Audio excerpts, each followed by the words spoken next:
कैसे? देखिए, परीक्षा हो अविलंब हो जाए कोई दिक्कत नहीं है, कल ही हो जाए, 20 को ही हो जाए, 22 को ही हो जाए। सवाल यह है कि परसेंटाइल सिस्टम खत्म होना चाहिए। आखिर ये परसेंटाइल सिस्टम बीच में क्यों लागू है? जब यही लागू करना ही है तो आप नोटिफिकेशन जब जारी करते हैं 68 से लागू कर दीजिए। न्यू नोटिफिकेशन आएगा ना अक्टूबर में, उसमें लागू कर दीजिए कि अब जो एग्ज़ाम होगी 68 बीपीएससी का प्रीलिम्स की 2 शिफ्ट में होगी, 3 शिफ्ट में होगी, जितना शिफ्ट में करना है करिए, परसेंटाइल सिस्टम से करना है करिए। ये जो है एक बार परीक्षा हो चुका है, एक बार, और उसके बाद भी वो कैंसिल हुआ परीक्षा को फिर से दोबारा ले रहे हैं, तो उसमें आप न्यू रूल लागू कर रहे हैं। और इसमें तो हमको लगता है कि आयोग कहीं न कहीं शिक्षा माफियाओं और सेटरों के दबाव में है, ऐसा मुझे लग रहा है पर्सनली तौर पर। ठीक है, बहुत सारे छात्रों को भी लग सकता है, वो भी आकर के खुल करके बोलते हैं, कुछ लोग खुल के बोलते हैं, कुछ लोग नहीं बोलते हैं। तो मुझे तो ऐसा लग रहा है कि आयोग हो ना हो किसी भी हाल में परसेंटाइल तरीके से करने में आमदा है, कि परसेंटाइल तरीके से परीक्षा का जो है हो और उसका मूल्यांकन परसेंटाइल तरीके से हो।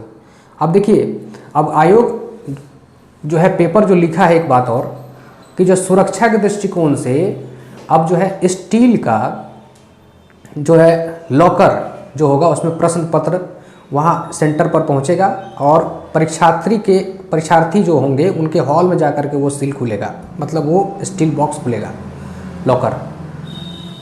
आप कितनों सुरक्षा लगा दीजिए, स्टील बॉक्स लगाइए चाहे प्लेटिनम का बॉक्स लगाइए, लॉकर लगाइए, ठीक है ना, कितनों मजबूत लॉकर लगाइए, लेकिन आप परसेंटाइल सिस्टम करके इसमें इंटरनली भ्रष्टाचार को आप आमंत्रण दे रहे हैं, खुली छूट दे रहे हैं। इस चीज़ पे भी हमें जो है पीछे नहीं हटना चाहिए, इस चीज़ को भी हमें जो है इसमें कोई दो राय नहीं है कि परसेंटाइल सिस्टम में भ्रष्टाचार नहीं होगा। हाँ, भले धरातल पर नहीं होगा, ये इसमें रिजल्ट में और इंटरनली तौर पर होगा, इसमें कोई डॉट कोई किंतु परंतु नहीं है। इसीलिए छात्र जो है इस संभावना को देखते हुए, है ना, इस दुर्संभावना को देखते हुए ही अपना विरोध जता रहे हैं। ये जो है गलत नहीं कर रहे हैं, सही कर रहे हैं। आप कल ही लीजिए, 20 को लीजिए, 22 को लीजिए, परसेंटाइल ख़त्म करिए, सबसे बड़ी बात। और परसेंटाइल जब ख़त्म नहीं कर रहे हैं तो आप किसके दबाव में हैं, है ना? कौन शिक्षा माफिया के दबाव में है, कौन मंत्री के दबाव में है, कौन नेता के दबाव में है? ठीक है, ये खुल करके कहिए। छात्रों को बरगलाना छोड़िए, ठीक, छात्रों को बरगलाना छोड़ दीजिए। ये जो है इससे छात्रों का मनोबल गिरता है, ठीक, ऐसे में छात्रों का मनोबल गिरता है। बुधवार को मीटिंग होनी है, आप बीच में एडवोकेट जनरल से मीटिंग करते हैं, कानूनी सलाह लेते हैं, और 2 तरह का तीर का निशाना लगाए रखते हैं। इधर तीर चल गया और उधर भी चल गया, है ना, इधर चल गया तो ठीक, इधर चल गया तो भी ठीक। ऐसे में छात्रों को फूट डालो राज करो वाला नीति के तहत नहीं चलेगा, ठीक है। परीक्षा लीजिए, जो है नियम है, रूल है, उसके अकॉर्डिंग करिए। ये परसेंटाइल वाला सिस्टम हम लोग कभी नहीं मानेंगे, कतई नहीं मानेंगे, ठीक है, ये चीज़ है। बाकी 1 शिफ्ट में एग्ज़ाम लेना है, ये भी मांग है, ठीक। बाकी सुधार आपका बहुत अच्छा है, सराहनीय है। आयोग का जो कुछ सुधार है, जैसे कि लॉकर में क्वेश्चन पत्र जाना, ये ठीक है, अच्छी बात है। परसेंटाइल रिजल्ट नहीं देना है, लेकिन लॉकर में पहुंचाइए, लॉकर के माध्यम से पहुंचाइए। स्टील लॉकर रखिए, जो भी प्लेटिनम लॉकर रखना है रखिए, ठीक है, ये अच्छी कदम है।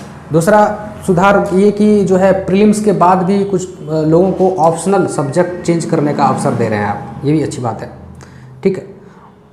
तो कुछ बातें अच्छी है, कुछ डिसीजन जो है आपका निर्णय अच्छा है सर, लेकिन कुछ ऐसी निर्णय जो छात्रों के हित में नहीं है। आपसे रिक्वेस्ट है, आयोग से रिक्वेस्ट है, प्लीज़ छात्रों के भावनाओं के साथ मत खेलिए। छात्र की भावना के साथ खेलेंगे तो फिर छात्र अगर भड़क गए तो फिर क्या होगा, है ना, यही दिक्कत है। और मैं ये नहीं कह रहा हूँ कि छात्र ये मतलब छात्र शांतिपूर्ण तरीके से अपनी मांगों को लेना जानते हैं, ठीक। आखिर उस दिन जो छात्र प्रोटेस्ट किए तो उसमें जो आयोग को आखिर आश्वासन तो देना पड़ा ना, कहीं ना कहीं लगा कि कहीं छात्र जो है, अधिकतर छात्र तो यही चाहते हैं कि परसेंटाइल सिस्टम ख़त्म हो, तभी तो वो कहे कि अगर ठीक है जा सकता है नवंबर में एग्ज़ाम, या दिसंबर में जा सकता है। क्यों कहे वो ये बात, छात्र नेता को जो ये बात कहे क्यों कहे? इसके पीछे उनको भी लगा कि छात्र जो है और भी आ सकते हैं, प्रोटेस्ट कर सकते हैं, अपनी मांगों को रख सकते हैं और ये मांग जायज़ भी है। आप बीच में नियम खेला का चेंज करेंगे तो ऐसा थोड़ी होता है। ठीक, एडवोकेट जनरल साहब से आप कानूनी सलाह लिए और उसमें 2 तरह का ऑप्शन रखे हैं। अगर इधर आपका प्रभाव रहा तो आप जो है 20-22 को ले लेंगे और परसेंटाइल भी लागू करेंगे, मतलब अपना मनमाना करेंगे। ठीक है, अगर छात्र प्रभावी हुआ, बुधवार के मीटिंग में छात्र की बातों में कुछ दम रहा तो फिर आप 20-22 को नहीं लेंगे, फिर नवंबर में लेंगे। मतलब दोनों तरफ का हथियार आप ही लेके चल रहे हैं, बरगला रहे हैं। बीच में उलझ कौन रहा है? स्टूडेंट, छात्र। तो उलझाइए मत सर, नोटिफिकेशन दीजिए, ऑफिशियल तरीके पर सीधे आइए और जो है सीधे तौर पर बात करिए। कहीं कुछ इस तरह से बात अच्छी नहीं होती है। कहीं से कुछ निकल करके आ जाता है, कहीं से कुछ निकल करके आ जाता है। इसमें से लोगों का जो है पढ़ाई प्रभावित होता है ना। तो ये तो अब छात्र के लिए क्या हो, अब क्या करेंगे? तो अब तो यही है कि आयोग है, क्या कर सकते हैं। और वो डिसीजन लिया, मान लीजिए 20 और 22 को हो ही जाए।